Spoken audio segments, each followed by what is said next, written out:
Sige, tagpindutan eh. Guba na pala. So may job order na naman tayo mga bisdak. Electrical na naman tayo mga bisdak. Yun, ang crane namin hindi gumana. Kahapon gumagana yan. Ginamit namin. Okay siya pero ngayon wala na. Maandar siya. Let's go! Yan pala mga bisdak. Na short pala yan siya.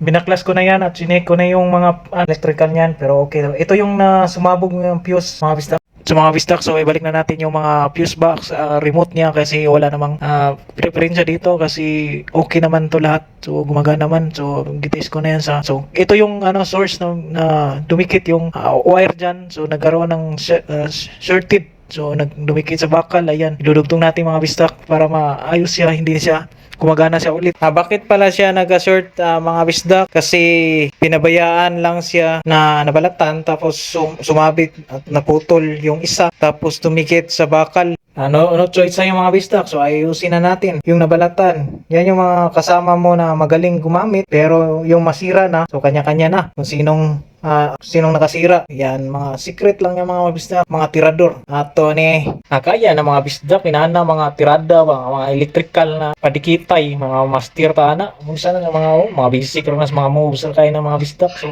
thank you for watching mga bisdak. So let's go, finish na work, done is over.